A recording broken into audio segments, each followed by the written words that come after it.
Yo, what's up sa inyong lahat? Ayun. Nandito tayo ngayon sa Felix Health Park. So galing akong opisina. Actually epic fail yung pag-opisina ko. Yung pel ko to kasi nag-announce na walang kuryente ng 10 to 5. So ako tong di nagbabasa ng maayos, akala ko 10 AM to 5 PM. Tapos araw ng mama ko 10 PM pala to 5 AM. Pero okay lang, kailangan ko din naman mag-office. Saka ayun, nagka-reason tayo mag-record. Visit na pel ko yan. Madi na lang yung yung umaga, di ba? Paano matutulog yung mga tao, tsaka yung mga, lalo na yung mga bata at saka matatanda. Mainit pa naman. Sana malamig sa Pinas okay lang eh. Well, sa video natin ngayon may gusto lang akong pag-usapan tungkol to sa mga sa mga motor. Lately kasi may mga nababrowse ako sa Facebook, sa mga group na sinasalihan ko, tsaka mga na-encounter ko lang sa newsfeed ko. Iba, actually karamihan is mga motor na katulad ng akin. So napapansin ko yung iba bago-bago pa lang, yung wala pa man 2,000 kilometers yung odometer nila, may mga sira-sira na, may mga issue na lumalabas, may mga parts na nasisira kaagad. So nagtataka ko bakit, kasi akin wala namang problema. Napagtanto ko na nasa pala yan, sa pagme-maintain ng motor. Ang maintenance kasi hindi lang yan change oil, change filter, or etc. Nasa pang araw-araw din yan ng paggamit. Sa madaling salita is kailangan mo din alagaan yung motor araw-araw, hindi lang actually, let's say kahit 3 times a day lang na may gagawin ka sa motor mo. So ako, na merong konting knowledge sa motor, gusto ko sanang i-share yung mga ginagawa ko na pag-iingat sa motor or pag-maintain kahit papano. So ulitin ko po, hindi ako expert, hindi ako mekaniko. Nagkataon lang na meron akong konting idea sa motor, at dahil yon sa magre-research, experience na rin. Unang-una yung kadena. So isa yung kadena sa mga madaling masira sa mga nakikita ko, Ang dahilan is nangangalawang, tumitigas, at iba pa. So paano ba ma-prevent yun? Madali lang naman eh. Ako, ginagawa ko, every biyahe ko, kung pwede, lalagyan ko ng lubricant yung aking kadena. So ang tawag dun is chain lube. So ang ginagamit ko ay yung extreme chain lube kasi wala siyang kulay, transparent lang siya. And yung kadena kasi ng Dominar UG2 is kulay black, kaya gusto ko transparent para hindi siya nagkukulay. Nung isang araw kasi nagkamali ako, bumili ako ng Kobe, kulay white pala yung lube na yun. Kaya ayun, may white na parang parang lumot na white tuloy yung kadena ko. So yun nga, alam mo yun, yung ilang minuto ka lang mag-i-spray ng kadena, malaking tulong na sa motor mo. Kasi ang kadena, kapag hindi mo na alagaan yan, madaling maputol, mga lawang, masira. Kaya yun, ako ever biyahe, kung kaya ko naman, i-chain lube ko yung kadena ko.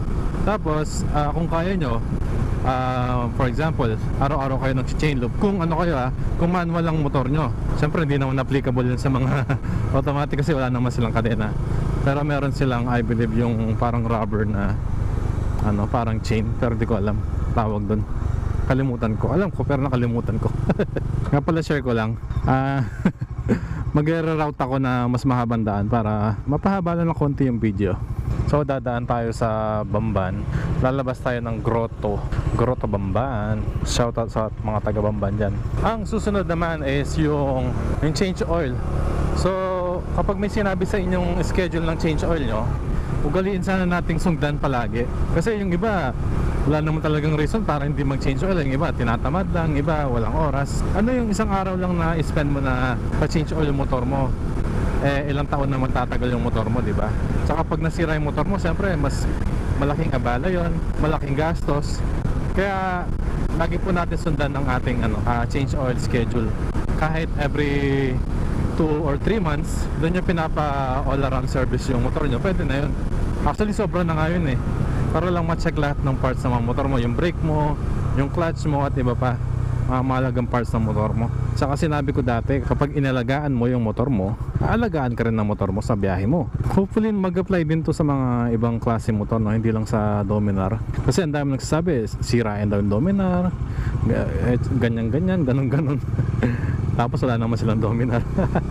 Nasa pag-aalaga pa rin yan. Kahit anong motor mo, magiging sirain yan kung hindi ka marunong mag-alaga. Susunod naman yung yung coolant mo. Hindi naman to necessary na laging tinitignan kasi meron naman reserve yung coolant natin. So depende sa motor mo kung nasa yung coolant nyo. Basta huwag nyong hayaang bumaba dun sa minimum. Kasi delikado pag nag-overheat yung motor nyo. Kailangan nyo lang tandaan sa coolant is kung bibili kayo, magta-top up lang kayo ng coolant. Kung anong kulay ng coolant nyo, yun din yung bilhin nyo. Kasi for example, kapag bago yung motor nyo, pwedeng mawala yung warranty pag nagpalit kayo ng kulay. O saka na lang siguro kapag fully paid na yung motor nyo kung installment. Pero kung sa'yo na talaga yung motor mo, okay lang naman. Pero warranty kasi ng kasa yung hinahabol dun eh. Ito tayo sa speedway. Yung naririnig ako, yung mga motor. Ayun o, ewan ko kung nakikita nyo. Galing nga, nagbabanking sila oh. Sino kaya ito mga to? Anyway, tsaka pag naglilinis ng motor, ako inaamin ko, madalas tinatamad din ako maglinis ng motor. Pero napansin ko na parang mas maganda pa rin yung ikaw yung maglilinis ng sarili mong motor. Kasi sa mga car wash, may mga singit-singit ng motor na hindi naman talaga nila nakukuha eh. Kaya syempre, pag ikaw naglinis, motor mo yan, sinisigurado mo na talagang malinis kahit yung mga sulok-sulok, yung mga singit-singit ng motor.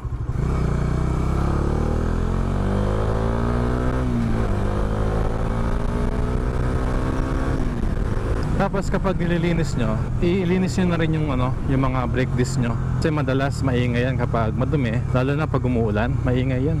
Tsaka delikado rin kasi baka biglang magpalya yung brakes nyo. Siyempre, delikado yun. Ito tayo ngayon sa, alam ko ang tawag dito Santo Niño o Kalumpang ata eh. Mahaba tong tulay na to. Na-feature ko na to ilang beses sa video ko. Yung point ko lang is yung mga simpleng bagay lang na pwedeng gawin sa motor malaking tulong na sa pagpapahaba ng buhay ng mga motor natin. Aminin natin, karamihan sa atin sa una lang.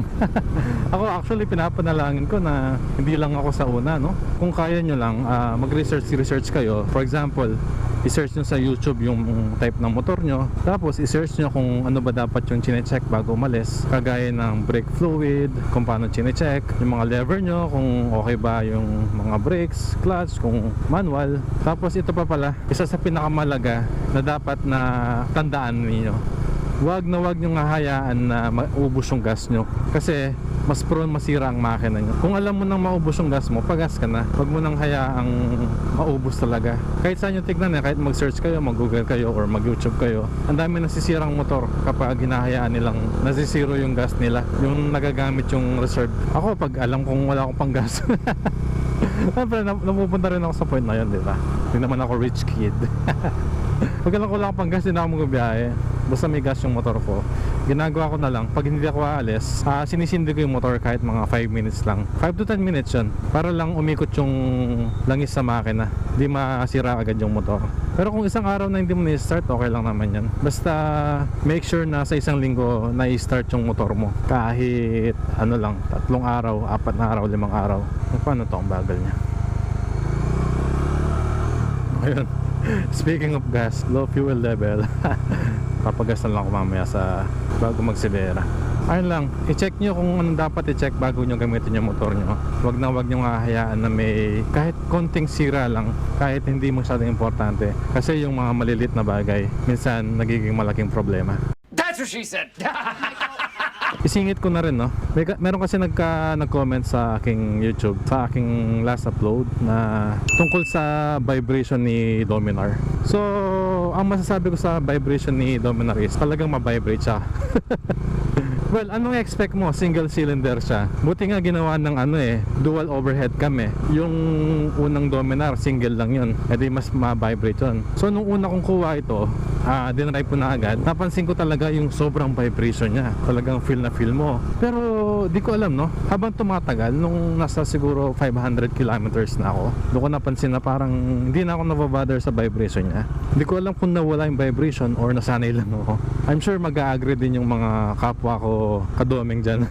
Mabibrate to, kumpara mo sa mga ibang entry level na 400cc, pero okay lang, hindi naman siya sobrang vibrate talaga na yung tipong nakakainis na ganun. Hindi, in fact nga nung nagbiyahe kami sa Baguio, 2 oras bago mangawit yung kamay ko. Kung ngawit ba yun? Yung parang nagaground yung kamay mo, hindi mo maramdaman. Hindi ko lang kung tawag doon, comment nyo na lang.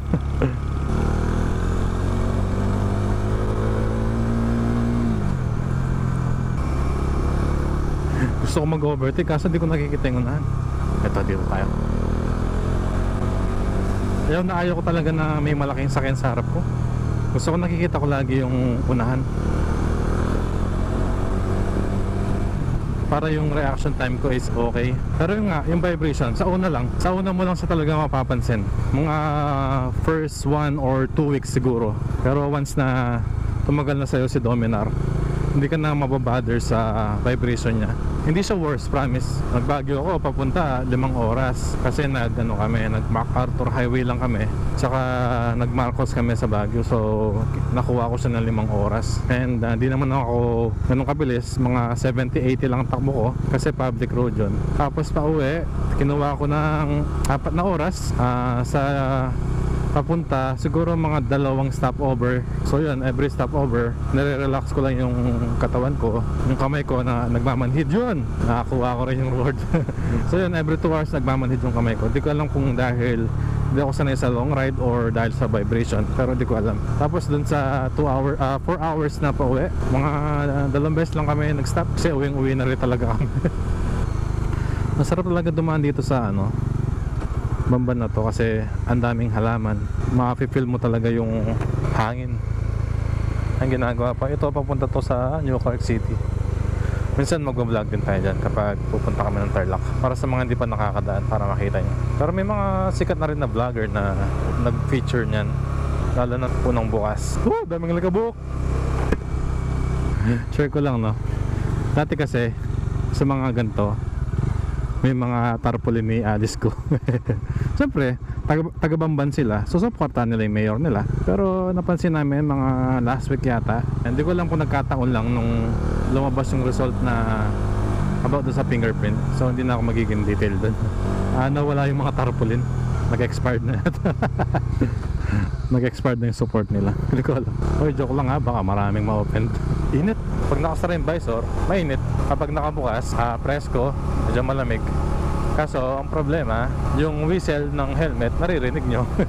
So, di ko alam kung anong lugar to. Tawag sa lugar na to, pero ito yung papunta sa Goshen. Ayan, Goshen this way.